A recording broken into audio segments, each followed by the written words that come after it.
purpose of this video is going to be to take you through the GDPR features that have been applied to Colleague 7 so that the associated functionality is available to you so that you can adhere to the legislation. What I'll do is I'll cover the right to consent, the right to be forgotten and the right to access components of the legislation in this video.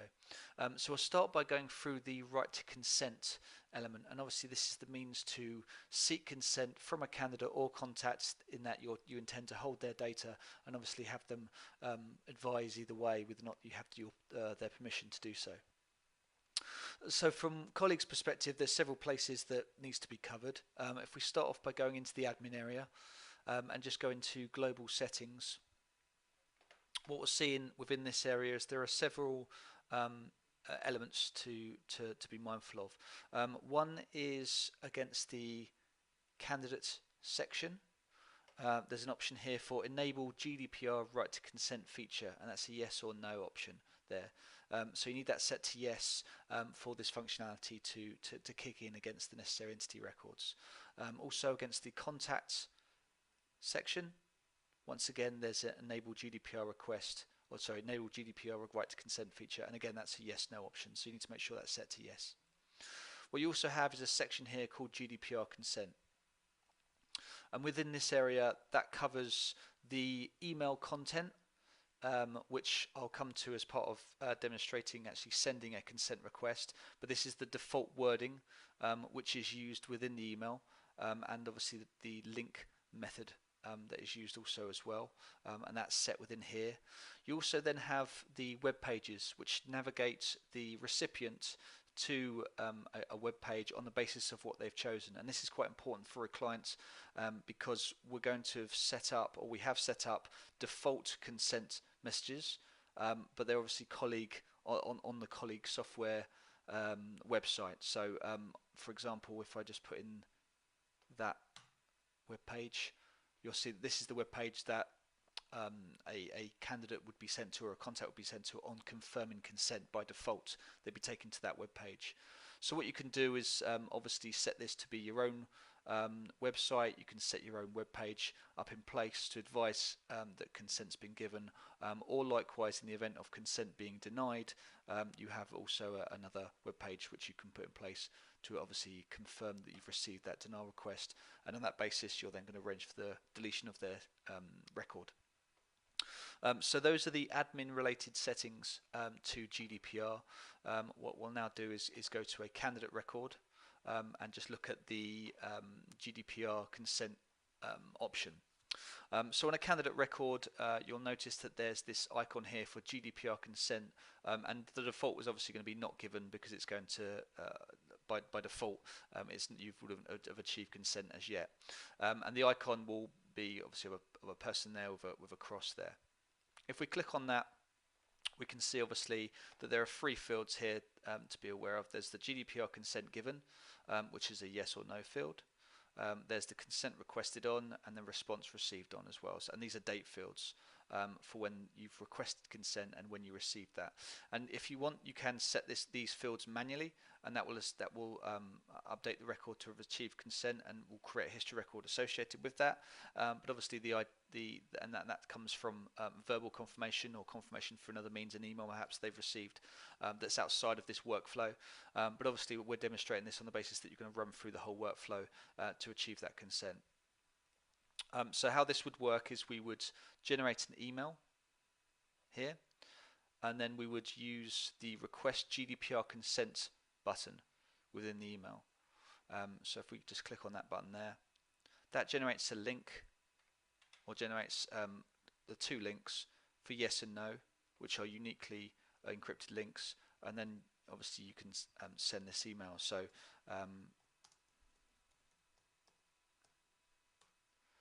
in terms of the wording relating to the email, obviously you can create letter templates accordingly that you would use perhaps, or you could default the actual wording of the GDPR consent request as per that global setting we went through a second ago to carry all of the information that you want to say within it. But basically this is our summarized email that's essentially requesting consent. So we'll send that email now, and then what I'll do is I'll go to my Outlook inbox review that email, and then confirm consent. Okay, so we're now within the Outlook application, and obviously we can see that an email or the email has come in. It obviously contains the content of the email that we sent, but obviously this is what a candidate would receive in terms of not in terms of the wording. Obviously you would word that as you see fit, obviously based on the email, and your email signature obviously be your own email signature. But in terms of the candidate receiving an email that's requesting their consent, and obviously given the options to reply, advising, not reply, but to click on these links, advising whether or not they give consent or whether or not they deny consent, is essentially the key factor here. So what we'll do is we'll give consent. We'll have that candidate click on that yes option, and this then takes you to the web page that was mentioned before as that global setting. So this is obviously colleagues' own default consent given standard page that's obviously colleague branded, but obviously we would recommend that you set up your own consent given web page that's obviously against your own website, and set that against that global setting. So when the candidate obviously gives their consent or denies it, they're taken to a tailored area that's specific to yourself. But on the basis that obviously this candidate has given consent, what we'll do is we'll return to colleague 7. From the candidate's perspective, they've done their bit, but from colleague's side, what we'll do now is we'll just refresh the candidate record. Obviously we could be anywhere in the system.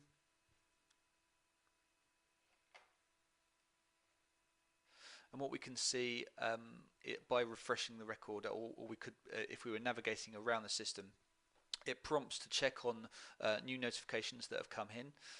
So we'll click on that notification, and what we can see is that obviously a notification has been fired off on the basis that this candidate has given their consent, so you can retain their details. There's obviously a link to open up that candidate record as well, so you can obviously go to that record following the receipt of this notification, and that would be triggered on the basis of the consent being denied or approved. If it was a denial of a consent, you get a cross there instead of a tick. So from that you can then act accordingly. But on the basis of obviously the consent going through, we'll just clear that off. And on the candidate records, you'll notice now that GDPR consent given, this icon has changed. So it's got a tick there now rather than a cross, and it says consent given. If we click on that link or click on that icon, we can see that GDPR consent given has been set to yes.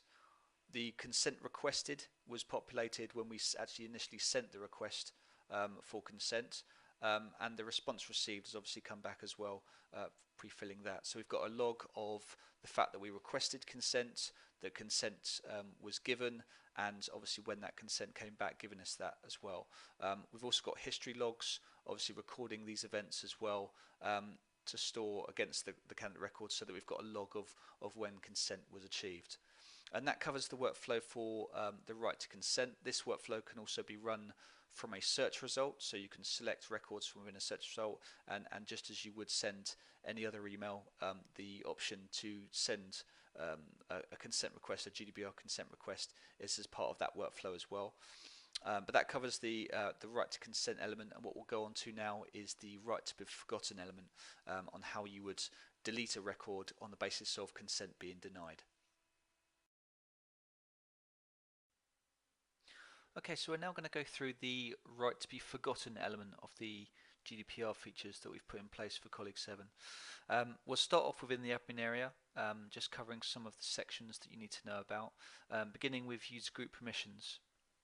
This is obviously the means to delete a record under the request of the candidate to remove their details from your system. So as a feature, it's obviously quite sensitive in terms of the nature of the work that it's doing. It's obviously deleting the data and deleting it in a manner so that it's non-retrievable.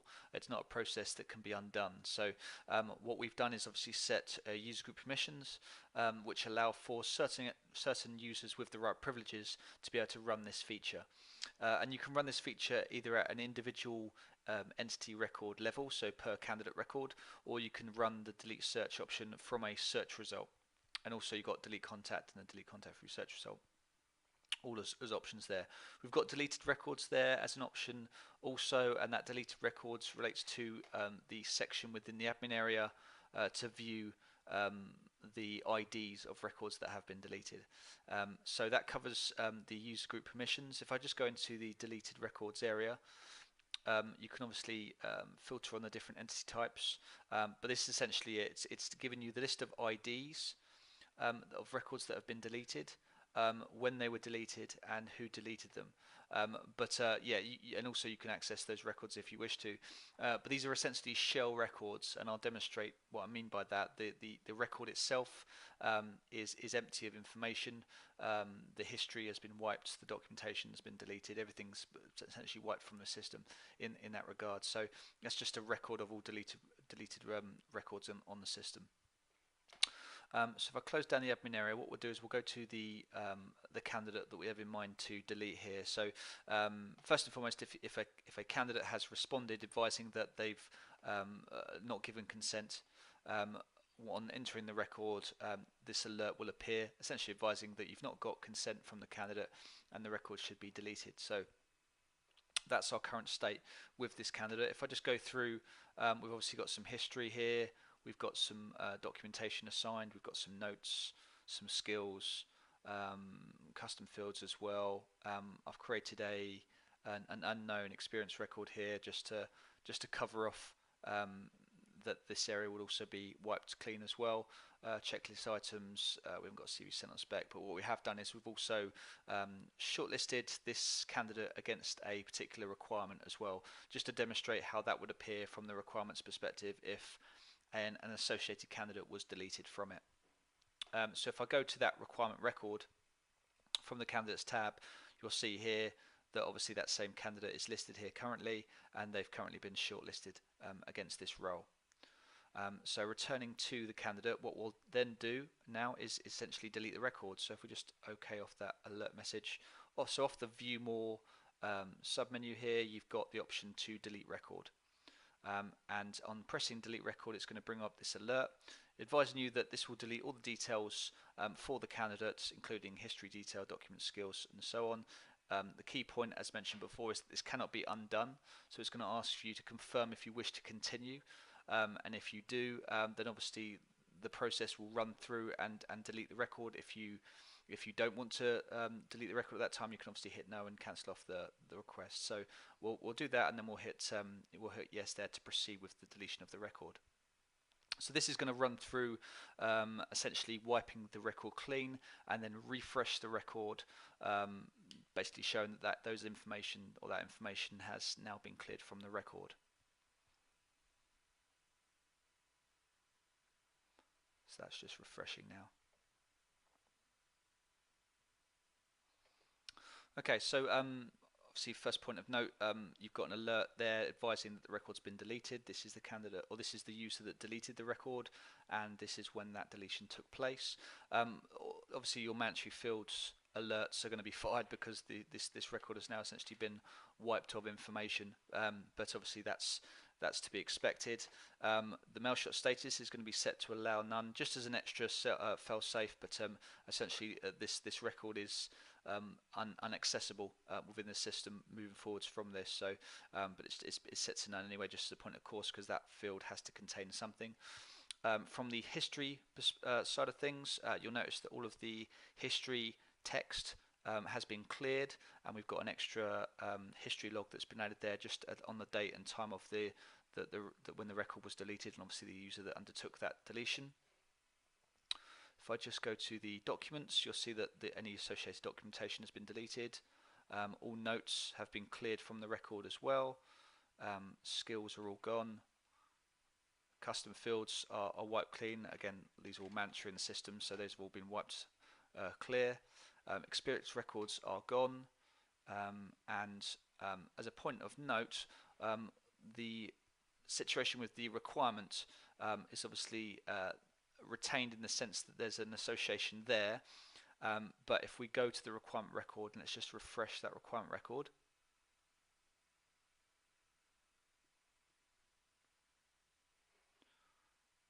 you'll note that on the candidate tab that record is now gone. That candidate has now been removed from this list of associated candidates. So from the deleted candidates perspective, there is an association still retained there as a record that the candidate was associated with the requirement, but obviously the candidate, in terms of the person's name, they've been renamed to deleted candidate, is essentially completely anonymized in that respect, and all history is also wiped clear as well. So that covers the deletion of a candidate record. It's the same workflow essentially for the deletion of a contact record, and these workflows can be run from search results as well. So on the build of a search result, you can tick selected records and choose to delete them, and that essentially just runs exactly the same workflow, exactly the same alerts. It's just obviously running from a search result. It can take a few more minutes to churn through and delete all those records, depending on the number of records you've chosen to delete at any one time. So that's the deletion process. That's the right to be forgotten legislation item for this video. And the next point to cover is the right to access, which will be the next video along. Okay, so the last point to cover relates to the right to access component of the GDPR legislation, and this covers the scenario of a candidate or contact having the right to request at any time for a copy of the data that you hold on them from your system. So this is a report mechanism that we've created that allows you to enter in an ID to a record, and then it will produce a summarized overview on the data that you have on that record in the system, and then from there obviously you can export that out into Word and send it on to the candidate or contact in question. So we're within the reports area here within Colleague. Obviously we'll click on to select a report, and we're going to choose the 1002 GDPR entity details report, and from that will load the requirement or report criteria. Selection of entity type being candidate or contact, or select candidates. I actually have an ID in mind, a specific candidate ID in mind, which I've obviously entered there. You can include either all history just by ticking that option, or what you can do is include to basically export a date range of that history. So you could choose, if you like, to include within the report an overview of all of the history you've had with that candidate, perhaps over the course of the past year and up to including this year, maybe as a scenario. But you could obviously just leave these fields blank and just include all history as part of sending the report, or you could obviously choose to untick it and not include history. But what we'll do is we'll run the report, and then this process obviously goes about extracting that information from the record to display it. So it can take a little while to bring through that information. You'll see obviously that it's collating it in the bottom left hand corner. You see it waiting for that response, but when it comes back, you'll have 10 different pages that essentially contain an overview of the data that you hold against the system. So yeah, in terms of the first page, that relates to the same page that you would see when you first go into a candidate record, the basic tab, the general tab when you're on a candidate record. The next tab along is an overview of any notes that you may hold against that candidate. Skills will be obviously category is parent skill, description is the actual skill itself. You've got an overview of lookups, which is another way of saying custom fields, any custom field data, any checklist data if you've got any. Situations is the older terminology, it's the new terminology is experience, so that will be updated. Yeah, an overview of any experience records that are against the system. You've obviously got any requirements that you may have shortlisted the candidate against or sent CV. We have an overview for interviews that perhaps may have been arranged with that candidate as well, and obviously you've got a record there of who they were with and the date and time that took place. You have an overview of any placement activity that you had with that candidate, and then we come to the history, which in itself can take a little while to load, depending again on the amount of history that you have against a candidate record, and also the date range that you've specified in terms of whether or not you're going to include all history or a subset of that history. So we opted for all the history for the past year, so this just takes a little while to pull through that information. When that comes through, essentially what you have there is an overview of all of the history records there, and that's obviously just bringing through the history as you would expect it to. So if we go back to the first tab, and what we'll do now is we'll export out this data into a Word format, and then from there you can obviously see that information within Word, and you can then update it from there. So on selecting Word, it then goes through the process of downloading that information. It will then close that tab, and obviously you'll see that document open there. And what we'll now do is open it.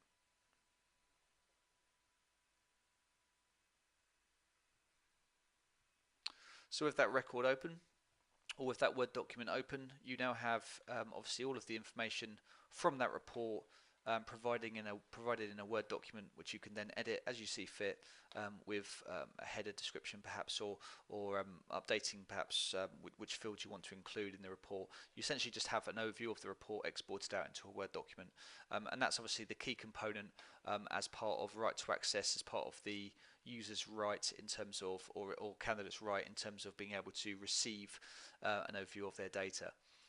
So that covers essentially the right to access, but also as an overview, it covers the GDPR functionality that we've added to Colleague 7 as a whole. I hope you found this video of interest. If you have any queries with regard to any of the components, please contact the support team, and a slide will follow shortly with the contact details for the support team. But otherwise, take care and thanks for watching.